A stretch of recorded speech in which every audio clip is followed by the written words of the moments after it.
y el día de hoy vamos a discutir este club de revista que es rituximab y micofenolato en combinación en pacientes con enfermedad pulmonar intersticial difusa. Es un estudio doble ciego, aleatorizado, controlado con placebo. Entonces, este artículo fue publicado en el Journal Europeo de Neumología, el cual es una revista con un alto índice de impacto y es una revista Q1 en cuanto a medicina, que es probablemente pues, el tema en el cual se basan ellos, además de enfermedades respiratorias. Es una revista suiza.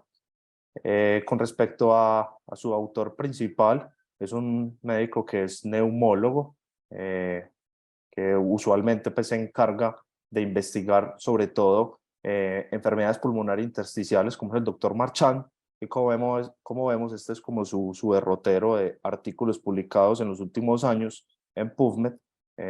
sobre todo la mayoría más enfocados en la patología del intersticio pulmonar. Con respecto al cronograma de esta charla, pues el día de hoy vamos a hablar algo de contextualización y la importancia de la enfermedad pulmonar intersticial. Vamos a hacer la revisión del artículo, el análisis crítico basado en las guías JAMA. Adicionalmente a eso, posterior, continuaremos con las conclusiones y una pequeña discusión. El día de hoy estaba invitado el doctor Roberto Benavides, pero me dice que le programaron un seminario, entonces no nos pudo acompañar, pero tenemos a los profes del departamento.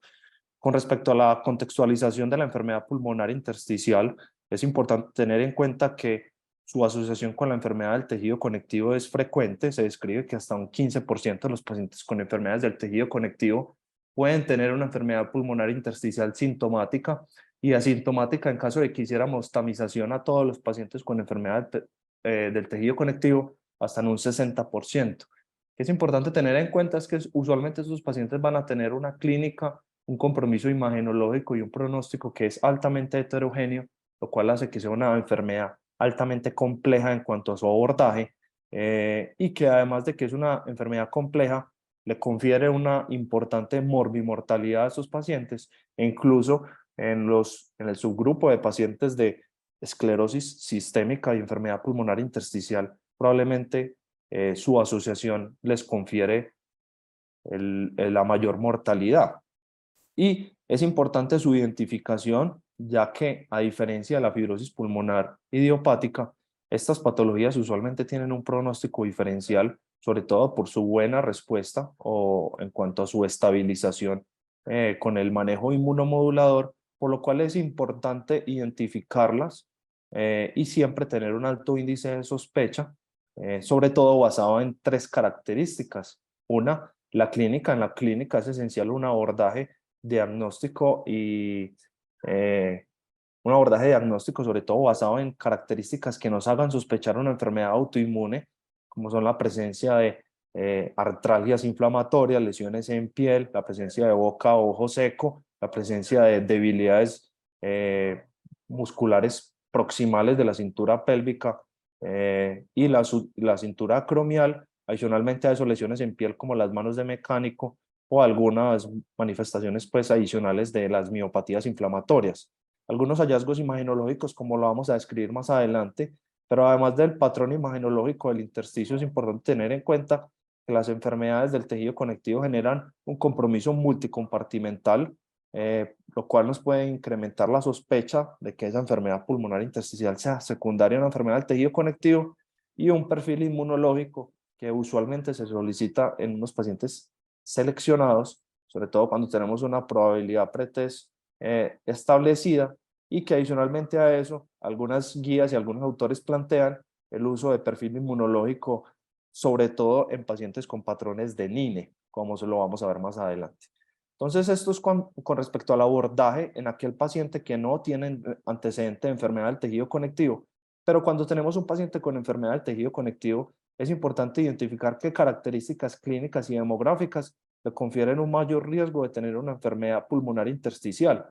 Como vemos, la mayoría comparten la edad avanzada. En la R tenemos que ser hombre.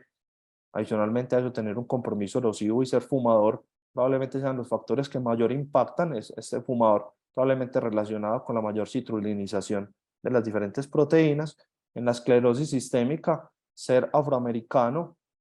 tener una enfermedad en los primeros 3 a 5 años de evolución, un compromiso cutáneo difuso, la presencia de úlceras digitales o antecedente de crisis renales.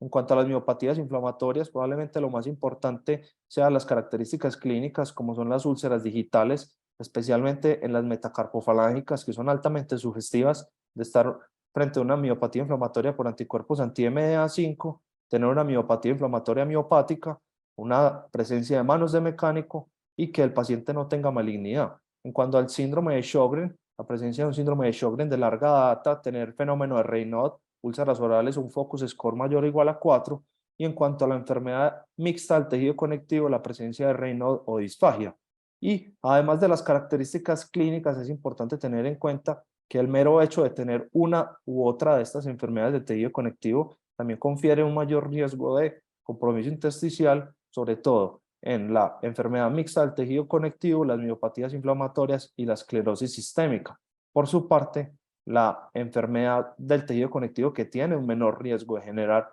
enfermedad pulmonar intersticial, como lo vemos en esta gráfica presentada por la doctora Greta, es el lupus eritematoso sistémico. Y cuando uno aborda las características imagenológicas, ya describimos algunas de las características clínicas que confieren un mayor riesgo, las características imagenológicas que usualmente se presentan en estos pacientes con enfermedades del tejido conectivo, lo más frecuente es un patrón de NINE, a excepción de la artritis reumatoide, en la cual es mucho más frecuente el patrón de NIU, y esto es importante tenerlo en cuenta porque probablemente algunos autores plantean que esto es lo que les confiere una mayor supervivencia, y es que la presencia de patrón de NINE usualmente se asocia a un patrón más inflamatorio que fibrótico, aunque puede haber el patrón fibrótico, y esto obviamente va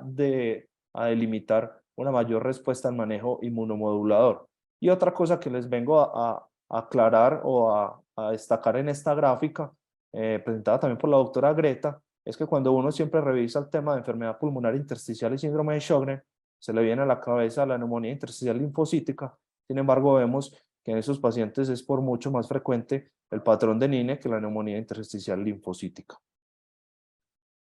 Adicionalmente a eso hay unas características serológicas que confieren que esos pacientes tengan un mayor riesgo de enfermedad pulmonar intersticial, como es en AR ser seropositivo, en la esclerosis sistémica tener anticuerpos anti-SCL70, en las miopatías inflamatorias los anticuerpos antisintetasa,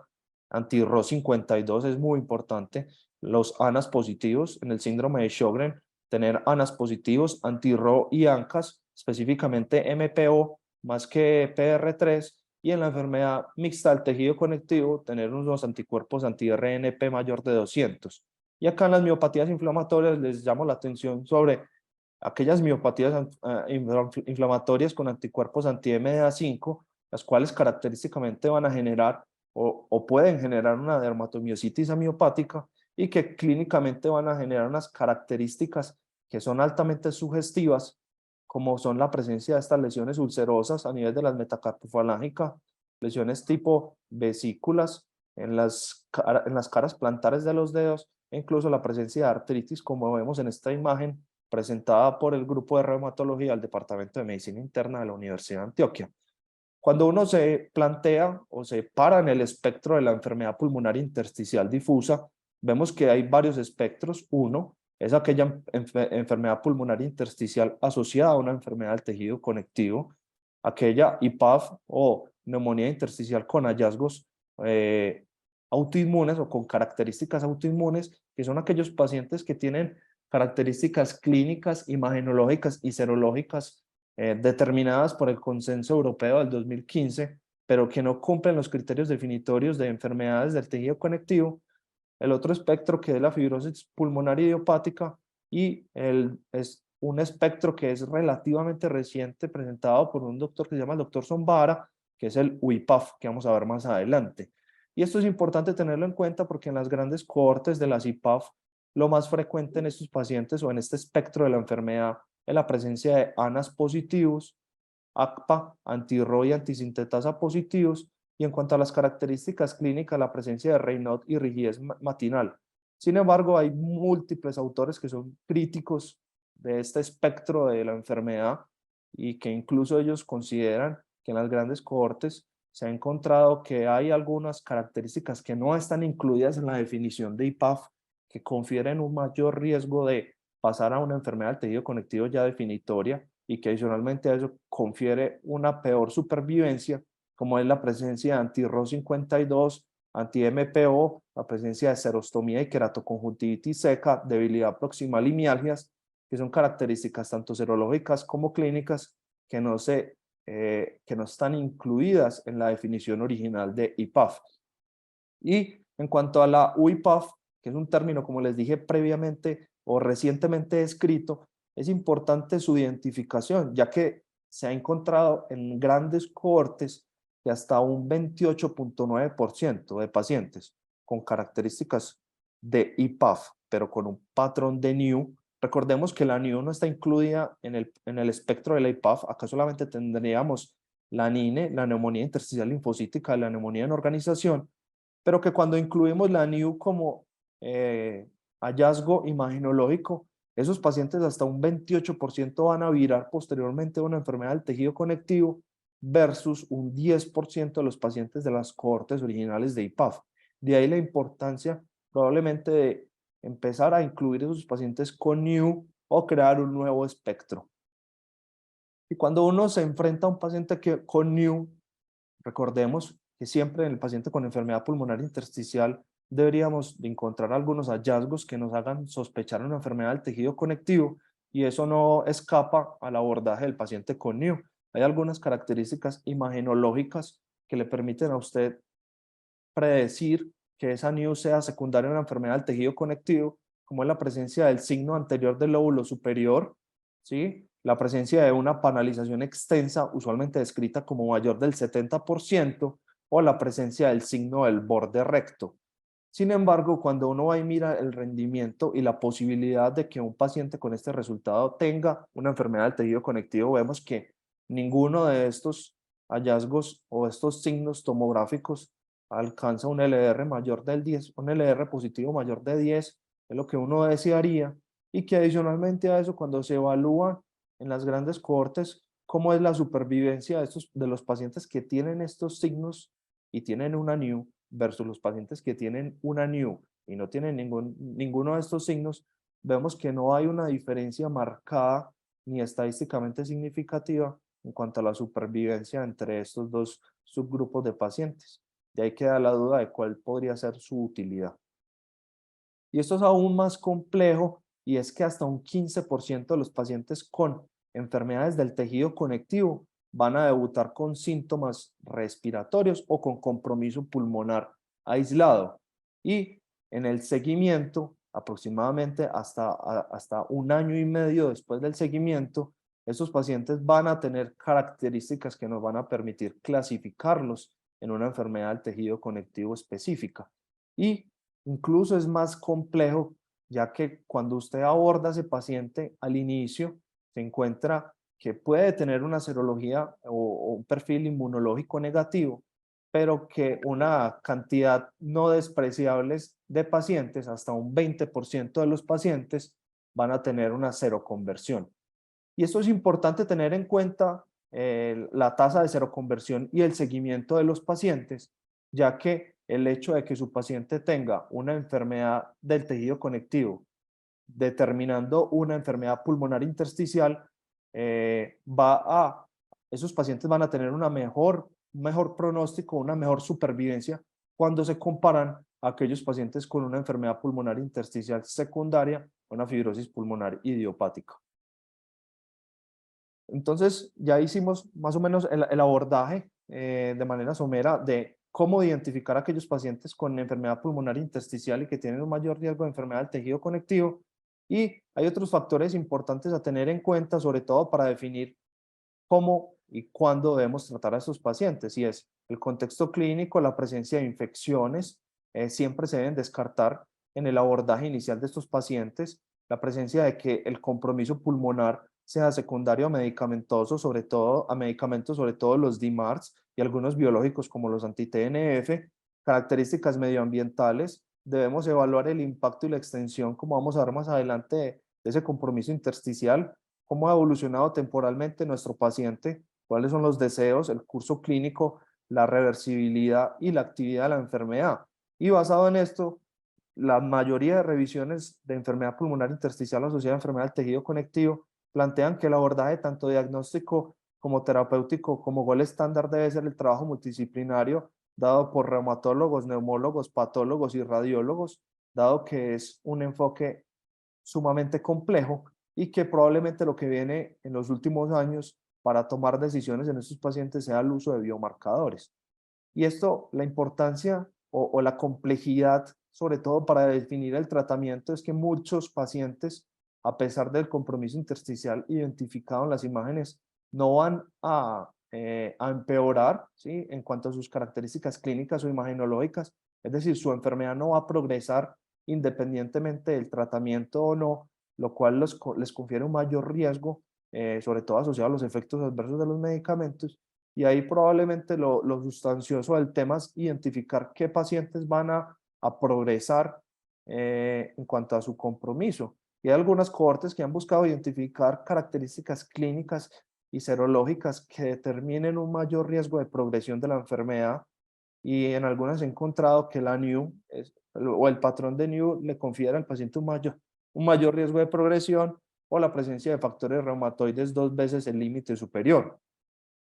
Y basado en estos conceptos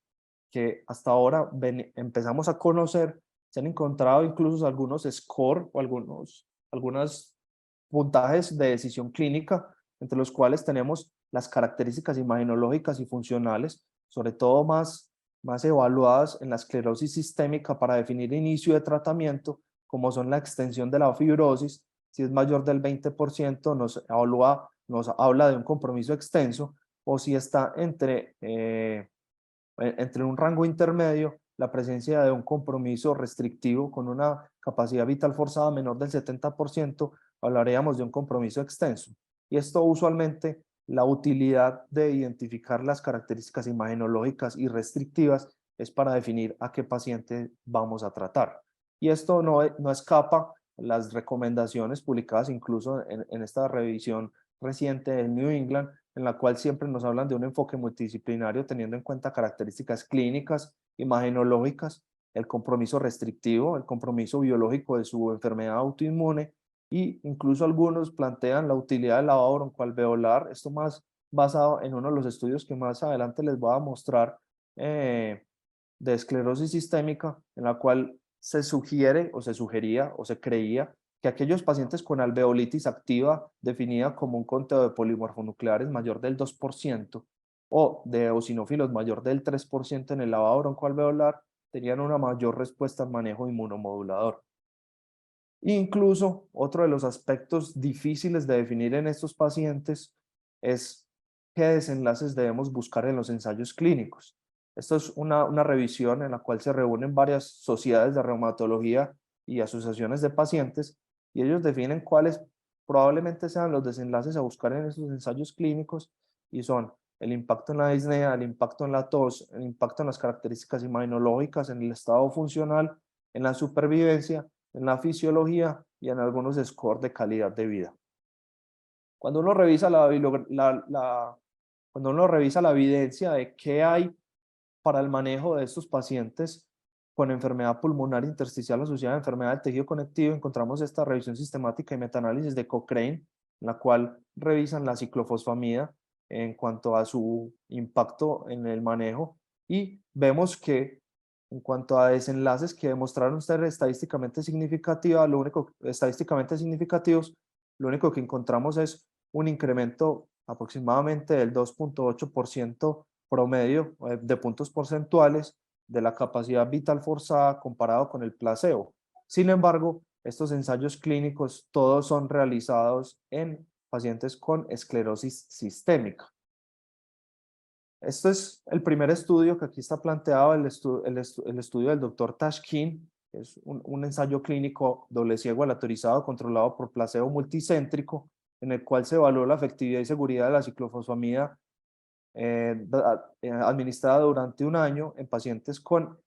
esclerosis sistémica y enfermedad pulmonar intersticial asociada a alveolitis activa, definida en el lavado broncoalveolar, como les dije previamente, un conteo de polimorfonucleares mayor del 2% y eosinófilos más del 3%, y adicionalmente a eso un TACAR con evidencia de un patrón de NINE. Estos pacientes se les dio ciclofosfamida oral diaria a una dosis de 1 a 2 miligramos por kilo día por un año versus placebo por un año, y se hizo un seguimiento a 2 años. En el segundo año se permitieron las cointervenciones. El desenlace que ellos quisieron valorar fue la capacidad vital forzada a un año y encontraron un incremento de la capacidad vital forzada de 2.5 puntos porcentuales promedio, siendo estadísticamente significativo. Sin embargo, cuando uno mira las imágenes, se da cuenta que probablemente las imágenes empiezan o las líneas empiezan a dispersarse o a separarse entre la ciclofosfamida y el placebo, entre mayor grado de fibrosis tenga el paciente. Y es por esto que algunos autores plantean lo que les presenté previamente, publicado en Lancet, que uno debería definir, tratar a los pacientes si tiene una extensión de la fibrosis mayor del 20% o tiene un compromiso restrictivo con una capacidad vital forzada menor del 70%, porque en esta zona de la gráfica, probablemente en pacientes con bajo grado de fibrosis y bajo grado restrictivo,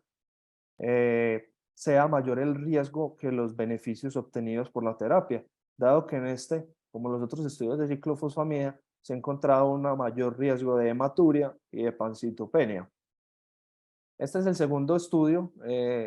publicado y que incluso es el segundo estudio que evalúa esta revisión sistemática y metaanálisis de Cochrane. Es un ensayo clínico doble ciego aleatorizado controlado por placebo multicéntrico, en el cual se reclutaron pacientes con esclerosis sistémica y enfermedad pulmonar intersticial con fibrosis pulmonar en la TACAR o en biopsia. El desenlace fue capacidad vital forzada y difusión de CO2 a un año, y se evaluó el uso de prednisolona más ciclofosfamida, ya no oral sino endovenoso, de forma administrada de forma mensual, y azatioprina comparado con placebo. Acá vemos, en cuanto a la diferencia de medias de la capacidad vital forzada, el intervalo de confianza atraviesa el punto o el punto nulo del cero, a diferencia que al igual que la difusión de CO2. Y por último, tenemos este otro estudio de ciclofosfamida en esclerosis sistémica, que es un ensayo clínico también aleatorizado no cegado, en el cual se incluyeron pacientes con esclerosis sistémica basado en los criterios de la ACR, que tenían una evolución de su enfermedad menor de 12 meses, que no hayan recibido tratamiento previo, y que se comparó la ciclofosfamida versus la azatioprina, y el desenlace fue capacidad vital forzada y difusión de CO2 a 18 meses. Acá lo que observamos es que en los pacientes que fueron a ciclofosfamida tuvieron un mayor incremento en la capacidad vital forzada y en la difusión de CO2 cuando se comparaba con los pacientes que recibían azatioprina. Posteriormente a eso sale este estudio, que es un nuevo ensayo clínico también aleatorizado doble ciego en grupos paralelos multicéntrico, en el cual se incluyeron pacientes con esclerosis sistémica cutánea limitada o difusa, con opacidades en el TACAR con o sin reticulaciones, con opacidades a nivel del TACAR en forma de vidrio esmerilado, en la cual se comparó la ciclofosfamida versus el micofenolato, la ciclofosfamida de forma oral, al igual que el micofenolato, durante 24 meses, el micofenolato y la ciclofosfamida durante 12 meses. El desenlace a evaluar fue capacidad vital forzada a 24 meses, y como vemos en la diferencia de medias, no hubo una diferencia estadísticamente significativa entre la ciclofosfamida durante 12 meses y el micofenolato a 24 meses. Sin embargo, cuando vemos los desenlaces de seguridad, encontramos que los pacientes que recibieron ciclofosfamida, a diferencia de los de pacientes que recibieron micofenolato, tuvieron una mayor incidencia de eventos adversos, específicamente leucopenia, anemia, trombocitopenia y adicionalmente a eso hematuria. Posteriormente a eso sale este estudio que probablemente sea muy conocido por todos, que es el RECITAL. Este también es un ensayo clínico aleatorizado doble ciego multicéntrico doble DUMI, en la cual, a diferencia de los estudios previos, ya no se incluyeron solamente pacientes con esclerosis sistémica, sino que ya acá teníamos pacientes con miopatías inflamatorias o enfermedades mixtas del tejido conectivo, en la cual se buscó comparar rituximab a dosis de 1 gramo endovenoso cada 2 semanas versus ciclofosfamida a dosis de 600 miligramos por metro cuadrado endovenoso cada mes por 24 semanas, con seguimiento a 48 semanas después de la primera dosis. El desenlace fue capacidad vital forzada 24 semanas y adicionalmente a eso se evaluó un desenlace exploratorio que fue la capacidad vital forzada 28 semanas. Y como vemos, no hubo una diferencia estadísticamente significativa en la capacidad vital forzada tanto a 24 semanas como a 48 semanas cuando se comparaba el rituximab con la ciclofosfamida. Sin embargo, cuando vemos los desenlaces o los eventos adversos, el grupo de ciclofosfamida tuvo un mayor índice de eventos, sobre todo representados por eventos hematológicos. En los últimos años viene incrementándose la experiencia con rituximab en enfermedades del tejido conectivo asociada a enfermedad pulmonar intersticial. Tenemos 3 papers en enfermedad del tejido conectivo grande, incluyendo la mayoría de enfermedades, tanto esclerosis sistémica como miopatías inflamatorias. 5 papers en miopatías inflamatorias, 14 en esclerosis sistémica y 2 papers en síndrome de Sjögren. Es importante que la mayoría de experiencia con Rituxi en enfermedad del tejido conectivo y enfermedad pulmonar intersticial son experiencias observacionales, sobre todo series de casos. Y últimamente se vienen ampliando a nuevos medicamentos como son los anticuerpos contra la interleuquina 6 o específicamente el tocilizumab. Basado en esto, hay algunos autores que plantean que el manejo de estos pacientes con enfermedad del tejido conectivo debe basarse en los medicamentos que han demostrado por lo menos no disminuir la capacidad vital forzada o incluso incrementarla, como son el micofenolato, la ciclofosfamida, el tocilizumab, el rituximab y algunos medicamentos de rescate como es el rituximab, como les dije previamente. Adicionalmente a eso, también se plantea la utilidad de abatacept en pacientes con AR y enfermedad pulmonar intersticial difusa, sobre todo cuando tienen pobre respuesta a los esteroides o al rituximab. E incluso hay algunos autores que plantean una alternativa que usualmente se basa en la presentación clínica del paciente. Si el paciente tiene una enfermedad que es clínicamente significativa o progresiva y tiene un patrón tomográfico diferente a una NIU, debemos definir si su paciente tiene una presentación aguda o subaguda o una presentación crónica. Usualmente las presentaciones agudas, además de la evolución temporal, hay algunas características imagenológicas como es la presencia de un patrón predominantemente NINE, un patrón predominantemente de neumonía intersticial linfocítica o de neumonía en organización, usualmente tienen más una presentación aguda o subaguda, a diferencia de la NIU o la NINE fibrótica, que ya tendrían una presentación más crónica. Y basado en estas presentaciones, usted defina el manejo de su paciente con megadosis de esteroides, micofenolato, ciclofosfamida, rituximab, tacrolimus o ciclosporina, sobre todo más evidencia en miopatías inflamatorias y en aquellos pacientes que estén críticamente enfermos, plasmaféresis o inmunoglobulina. Mientras que en los pacientes con presentación crónica, acá lo que recomiendan son altas dosis de esteroides, micofenolato, azatioprina o bajas dosis pues, de esteroides. Y en aquel paciente que a pesar de este manejo instaurado, luego de 3 a 6 meses en el seguimiento, el paciente no se haya estabilizado o haya progresión clínica, funcional o imagenológica, considere utilizar manejo de rescate, idealmente con rituximab. Entonces, este es el artículo que nos trae el día de hoy, realizar el análisis crítico. Este artículo se llama el EVER-ILD, cuál es rituximab y micofenolato en combinación en pacientes con enfermedad pulmonar intersticial. Es un estudio doble ciego, aleatorizado, controlado por placebo. Con respecto a los conflictos de interés, en la parte final del artículo, todos los autores reportan sus conflictos de interés y es importante tener en cuenta que este ensayo clínico fue financiado y apoyado por el Ministerio de Salud francés del año 2015. Con respecto al diseño del estudio, esto es un ensayo clínico aleatorizado multicéntrico realizado en 17 centros de Francia. Es un estudio doble ciego en grupos paralelos y controlado por placebo. Adicionalmente a eso es un ensayo clínico fase 3. Estos 17 centros son centros especialistas en enfermedades pulmonares raras que pertenecen a la red Orphalung y Respi-FL y se siguieron principios de ética de las guías de buena práctica clínica y de la Aclaración de Helsinki.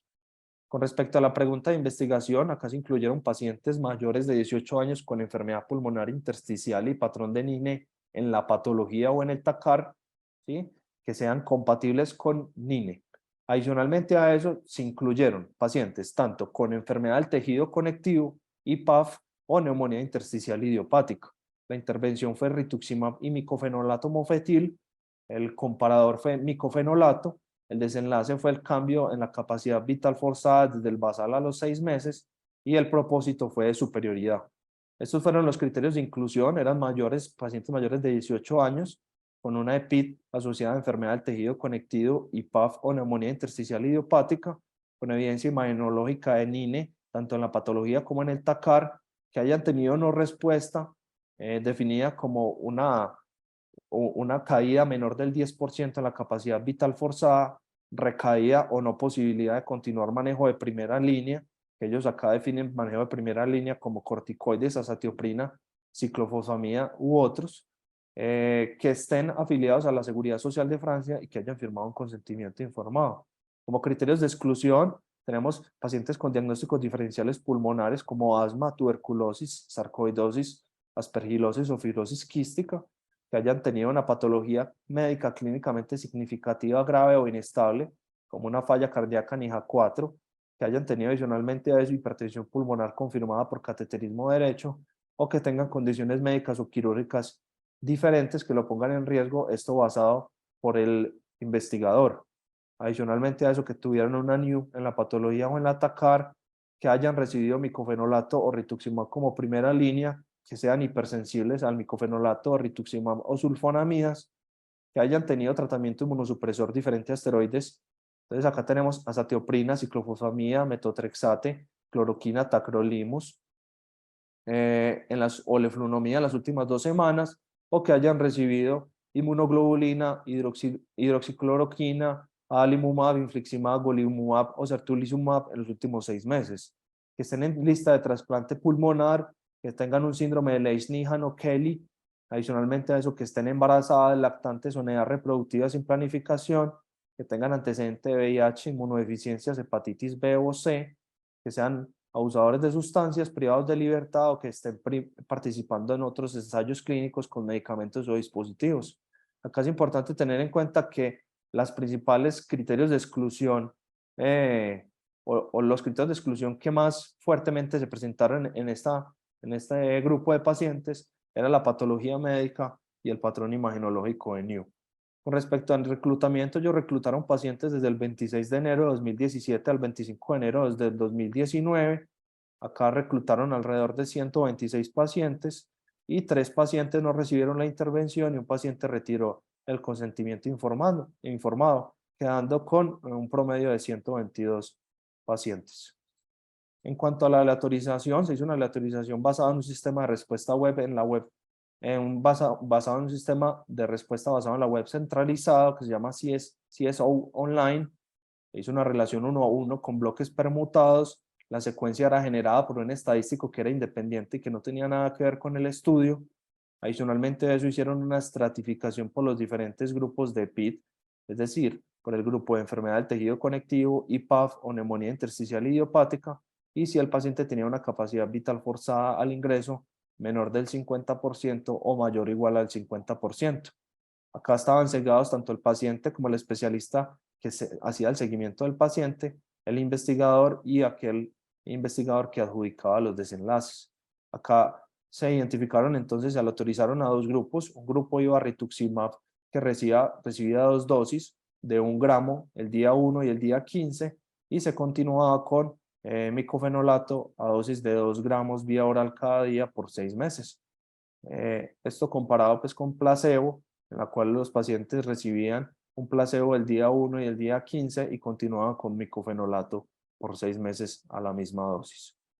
En cuanto a los desenlaces, el desenlace primario fue el cambio en la capacidad vital forzada desde el basal a los 6 meses, esto basado en una medición estandarizada de las recomendaciones de la ATS y la ARS, y los desenlaces secundarios fue la supervivencia libre de progresión a los 6 meses, definida como un tiempo a primera exacerbación aguda o una caída mayor del 10% en la capacidad vital forzada, la suspensión de micofenolato, trasplante o muerte, la primera que ocurra de estas.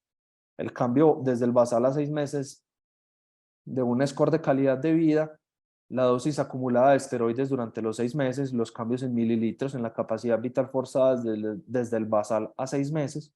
los cambios de el score VAS para disnea y tos, de la difusión de CO2, la caminata a 6 minutos, los niveles de anticuerpos, el conteo de linfocitos CD19 positivos, los niveles de inmunoglobulinas y los cambios inmunológicos en la taquicardia del basal a 6 meses, y adicionalmente a eso, como desenlaces de seguridad, se evaluaron efectos adversos tanto infecciosos o hematológicos que eran adjudicados por un experto en farmacovigilancia.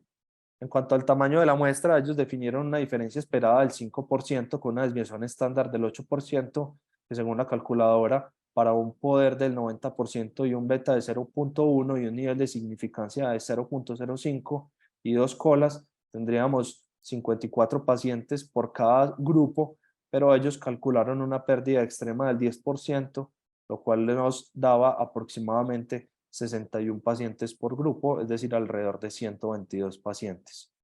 Esto fue el análisis estadístico. Se hizo un análisis por intención de tratar modificado, en el cual se excluyeron aquellos pacientes que no hubieran recibido ninguna intervención o que hayan retirado el consentimiento informado. La supervivencia libre de progresión se evaluó mediante una regresión de Cox y una curva de Kaplan-Meier. Como les dije previamente, se hizo un análisis por subgrupos estratificado, dependiendo si el paciente tenía una enfermedad del tejido conectivo, una IPAF o una neumonía intersticial idiopática, y adicionalmente a eso, dependiendo del grado de compromiso de su capacidad vital forzada. Se hizo un análisis post-hoc de sensibilidad por subgrupos y esto se analizó mediante un software que se llama el SAS versión 9.4. Acá vemos que en el seguimiento a los 3 y 6 meses,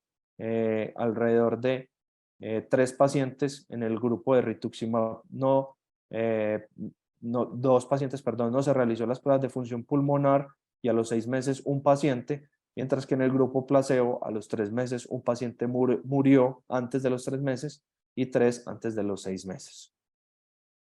Con respecto a las características de la tabla 1 de estos pacientes, vemos que es importante tener en cuenta que en el grupo de la intervención había una mayor proporción de pacientes con NINE en cuanto a la patología, a diferencia del grupo control, y que adicionalmente a eso había una mayor proporción de pacientes en el subgrupo de enfermedad del tejido conectivo como causal de su enfermedad pulmonar intersticial. Y otra cosa que me llamó la atención en la tabla 1 es que en el grupo control había una mayor proporción de pacientes que habían recibido previamente un manejo inmunomodulador más agresivo con esteroides más otro agente inmunosupresor. Con respecto a la proporción de pacientes, dependiendo de cada una de las enfermedades de tejido conectivo, vemos que su mayoría estaban dados por la esclerosis sistémica, pero acá vemos que se vienen incluyendo cada vez más pacientes de otras enfermedades de tejido conectivo en los ensayos clínicos, como son los pacientes con miopatías inflamatorias, síndrome de Sjögren, artritis reumatoide y enfermedad mixta del tejido conectivo. Con respecto a los resultados, en cuanto al análisis primario y en cuanto al análisis ajustado por las variables de estratificación, como les dije previamente, dependiendo de los grupos de enfermedad pulmonar y la capacidad vital forzada, vemos que hubo un incremento aproximadamente del 3.5 puntos porcentuales promedio en la capacidad vital forzada. Más adelante analizaremos este desenlace, el cual fue estadísticamente significativo. Y cuando vemos la supervivencia libre de progresión, fue mucho menor en el grupo de rituximab comparado con placebo, siendo esta también estadísticamente significativa. Cuando analizamos los pacientes, ellos hicieron un análisis por subgrupos en la cual buscaron identificar si habían algunas características que predijeran la no respuesta al manejo combinado con rituximab y ciclofosfamida, sobre todo como para plantear hipótesis. Vemos que la mayoría de los diferentes subgrupos atraviesa el margen de no diferencia, por lo cual no encontré como ninguna característica en los diferentes subgrupos que determinara de forma importante que el paciente no respondiera o que planteara la hipótesis de que ese subgrupo de pacientes probablemente no se beneficie de la combinación de micofenolato con rituximab. Con respecto a los eventos adversos, acá es importante hablar que en el grupo de la intervención hubo un mayor índice, una mayor incidencia de eventos infecciosos y cardíacos, y que adicionalmente a eso hubo una mayor suspensión del tratamiento comparado con el grupo control. Y con respecto a si en realidad estos efectos adversos estaban relacionados con el tratamiento en estudio, vemos que fue mucho más frecuente o fue mayor la incidencia de eventos infecciosos en el grupo de la intervención comparado con el control. Acá vemos que la tasa de suspensión a 6 meses fue mayor en el grupo de la intervención, el 22% versus el 15%, y que las infecciones más frecuentes en la intervención fueron la ITU, la neumonía, infecciones por influenza, varicela y un proceso infeccioso sin aislamiento, a diferencia del grupo control en el cual lo más frecuente fue neumonía y una sepsis. Como discusión, tenemos que es importante acá hablar que este es el primer ensayo clínico aleatorizado enfocado en enfermedad pulmonar intersticial con patrón de NINE, que hay una mayor proporción de pacientes con compromiso grave. En la mayoría de los estudios previos de esclerosis sistémica, aquellos pacientes con difusión de CO2 menor de 30% eran excluidos, mientras que en este estudio hasta el 41% de estos pacientes tenían una difusión de CO2 menor del 30%, y adicionalmente a eso, en algunos estudios se excluían pacientes con una capacidad vital forzada menor del 35%. Acá vemos que hasta un 19% tenían una capacidad vital forzada menor del 50%. Hubo una mayor frecuencia de procesos infecciosos, eventos cardíacos y reacciones relacionadas a infusiones en el grupo de la intervención, al igual que una mayor suspensión en este grupo. Acá los autores no dan una explicación clara de por qué hubo una mayor suspensión en el grupo de la intervención. Ellos plantean que se requieren estudios de farmacocinética para identificar si el rituximab combinado con el micofenolato genera una alteración en cuanto a su farmacocinética que lleve a una mayor suspensión, pero ellos no son claros, y ellos también dicen que una de sus limitaciones es que tienen ausencia de confirmación de NINE por histopatología en los pacientes. Sin embargo, tuvieron una concordancia imagenológica del 86% cuando se evaluaba con radiólogos expertos. Sin embargo, esto me parece que no es una limitante, ya que es poco probable que en la clínica uno haga patología a todos los pacientes con un patrón de NINE. Cuando evaluamos el PRECIS-2, esta estrategia nos permite ver qué tan pragmático o explicativo es un estudio. Vemos, o en la calificación que yo le di, me parece que es un estudio pragmático. Y en cuanto a las guías JAMA para analizar y terminar la discusión del análisis crítico, la primera pregunta es si se ha realizado de manera aleatoria la asignación de los tratamientos a los pacientes. Como vemos, la asignación fue aleatoria. La generación de la secuencia fue por un sistema web centralizado realizado por unos bloques permutados, y esa secuencia solamente era conocida por un estadístico que era independiente al estudio. Con respecto a si se han tenido en cuenta adecuadamente todos los pacientes incluidos en el experimento y se los ha considerado en la conclusión del mismo, vemos que sí, se realizó un análisis por intención a tratar modificado.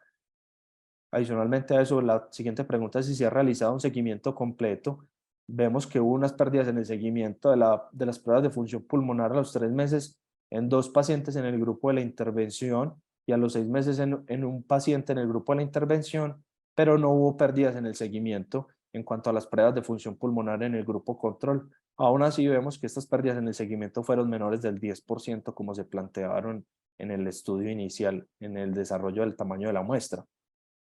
Se han analizado los pacientes en los grupos a los cuales fueron asignados de forma aleatoria, y vemos que tanto los desenlaces primarios, secundarios y de seguridad se analizaron por un análisis por intención a tratar modificado.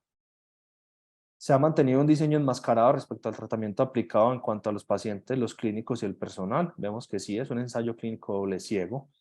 Eran similares los grupos al inicio del experimento. Acá tengo algunas discrepancias. Vemos que había una prevalencia mayor de NINE en la patología en el grupo de la intervención. Esto es importante tenerlo en cuenta porque hay algunos autores que plantean que la presencia de NINE probablemente va a determinar una mayor respuesta al manejo inmunomodulador. Hubo una mayor prevalencia de enfermedad pulmonar asociada a enfermedad del tejido conectivo en el grupo de la intervención de un 39.7% versus un 30.5%, lo cual le queda la duda a uno si esos pacientes, por tener ya una enfermedad del tejido conectivo, van a tener una mejor respuesta al manejo inmunomodulador. Y adicionalmente a eso, otra cosa que llama la atención es que en el grupo control había un mayor grupo de pacientes que habían recibido esteroides más otro manejo inmunomodulador, lo cual queda la duda si de pronto sus pacientes eran más refractarios al manejo inmunomodulador previo al ingreso al estudio. Y aparte de la intervención experimental, se han tratado los grupos de la misma manera, en el artículo, en la publicación, no son claros en cuanto al impacto y el control de las cointervenciones. Con respecto a la magnitud del efecto del tratamiento, acá vemos que hubo en el grupo de los pacientes que reciben rituximab más micofenolato, se observó un incremento de 3,6 puntos porcentuales en promedio más comparado con el grupo que recibe solamente micofenolato, en el mejor de los casos 6,8, en el peor de los casos 0,41, siendo esto estadísticamente significativo e impreciso. Y la siguiente pregunta es si pueden aplicarse los resultados a la asistencia de mis pacientes. A mí me parece que en cuanto a las características sociodemográficas son similares en cuanto a las enfermedades del tejido conectivo y las comorbilidades de los pacientes. Aunque son pacientes altamente seleccionados, esto probablemente no dista de la práctica clínica diaria, ya que definir a qué paciente iniciar el manejo inmunomodulador requiere varios aspectos y varios conceptos a evaluar, como les dije previamente. Adicionalmente a eso, aunque son centros de referencia para pacientes con patologías complejas, con un equipo multidisciplinario y disponibilidad de medicamentos, esto probablemente tampoco dista de la realidad en la cual se va uno a enfrentar a este tipo de pacientes, y es que estos pacientes usualmente van a ingresar y van a consultar y se van a discutir en centros de alta complejidad. Eso es lo que les traía por hoy. Como conclusiones, perdón, me faltaron estas, en cuanto a los desenlaces, los resultados clínicamente importantes o si fueron subrogados, vemos que el desenlace primario es un desenlace subrogado, pero para el grupo MERACT es uno de los desenlaces cores del core interno a valorar, y en cuanto a los desenlaces secundarios, también acá sí se valoran desenlaces clínicamente importantes y que hacían partes del core interno establecido por el grupo MERACT. Y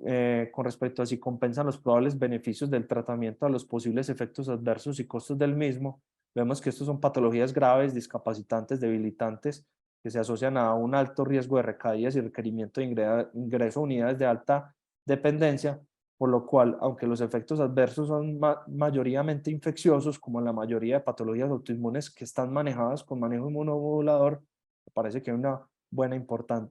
buena relación riesgo-beneficio. No queda la duda de los estudios de costo-efectividad, que como sabemos, probablemente los estudios de los americanos no sean aplicables a nuestro medio por el contexto y el sistema de salud con el que contamos. Como conclusiones,